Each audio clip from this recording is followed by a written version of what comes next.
देखिए question NEET 2019 का है। क्वेश्चन कहता है in the circuit shown below the reading of voltmeter and the ammeter will be what. ये दो सर्किट बने हुए हैं, पहले सर्किट को समझ लीजिए तो समझ में अपने आप आ जाएगा।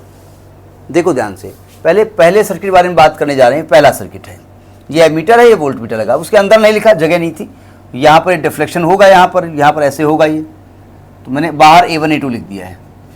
देखो आप जानते हैं किसी भी सर्किट में वोल्टेज नापने के लिए जो वोल्टमीटर लगाया जाता है वो पैरेलल में लगाया जाता है ना, और करंट को नापने के लिए एमीटर सीरीज में लगता है। जरा यहाँ पर आते हैं, इधर देखो, जब यहाँ करंट बढ़ेगी तो जो V1 होता है, वोल्टमीटर के बारे में आप जानते हैं क्या होता है। वोल्टमीटर का रेजिस्टेंस बहुत हाई होता है, यानी अगर आइडियल वोल्टमीटर है तो उसका रेजिस्टेंस इनफाइनाइट होगा। लॉजिक पकड़ में आई? यानी जब यहाँ पर इन्फिनिटी इसका रेजिस्टेंस इन्फिनिटी हो जाएगा तो यानी इधर करंट नहीं आनी है। समझ गए बात? इधर करंट नहीं आएगी। एक्चुअली होता क्या है, देखो अब आप कहेंगे जब करंट नहीं आएगी तो वोल्टमीटर काम कैसे करेगा। बहुत लेस करंट आती है, उससे क्या होता है, वोल्टमीटर के अंदर जो कॉइल होती है ना, उसमें एक मैग्नेटिक फील्ड क्रिएट होता है, उसी मैग्नेटिक फील्ड के इफेक्ट से वो वोल्टेज नापता है। ठीक, वो तो हमारा मतलब नहीं है, यानी इधर करंट नहीं आने वाली है। ठीक है, तो इसका मतलब पूरे सर्किट में करंट 10 ओम में फ्लो होगी बिकॉज ऑफ 10 वोल्ट, और करंट I1 होगी। तो इसका मतलब वोल्टमीटर रीडिंग क्या करेगा, 10 वोल्ट ही तो रीड करेगा ना। क्यों? वोल्टमीटर तो भाई एक ही वोल्टेज तो है ना, ये वोल्टेज जो है केवल इसी रेजिस्टेंस से सप्लाई होने वाला है। भाई वोल्टेज क्या होता है, पोटेंशियल डिफरेंस होता है ना, और पोटेंशियल डिफरेंस का काम होता है करंट को फ्लो कराना, because current flows due to potential difference. सही कह रहा हूँ ना मैं?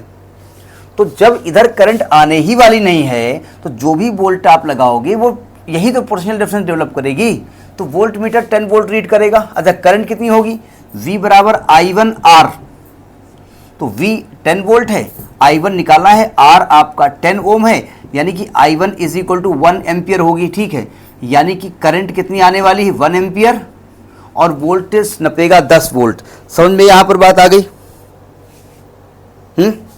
जरा सेकेंड सर्किट बारे में बात कर लेते हैं। सेकेंड सर्किट, सावधान। अब जब यहां पर I2 करंट फ्लो हुई तो यहां जब करंट आएगी तो करंट के दो रास्ते दिख रहे हैं आपको, एक रास्ता ये है और एक रास्ता ये है।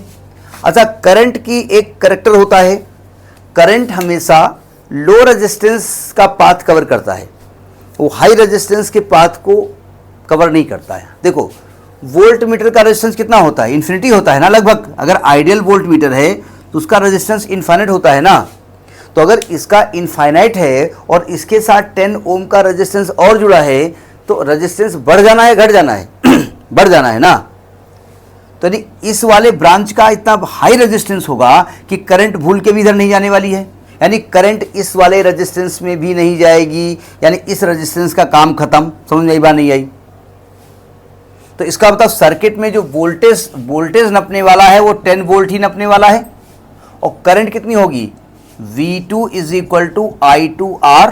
V2 बोले तो 10 वोल्ट, I2 बोले तो मालूम नहीं, और R कौन सा, केवल 10 ओम, क्योंकि इस वाले रेजिस्टेंस से कोई मतलब नहीं है। भाई जब करंट ही नहीं जाएगी तो बैठे रहो तुम। तो R आपका 10, यानी I2 क्या जाएगा, 1 एम्पियर। ठीक है, तो आपने क्या देखा कि V1 और V2 दोनों सेम है, कितने हैं, 10 वोल्ट, और I1 और I2 दोनों सेम है, कितने हैं, 1 एम्पियर। तो ये पार्ट समझ में आ गया इसका आंसर।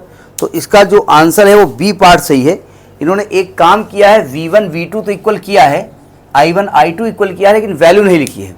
तो अगर वैल्यू आ जाएगी तो वैल्यू भी आप इस तरीके से निकाल सकते हैं।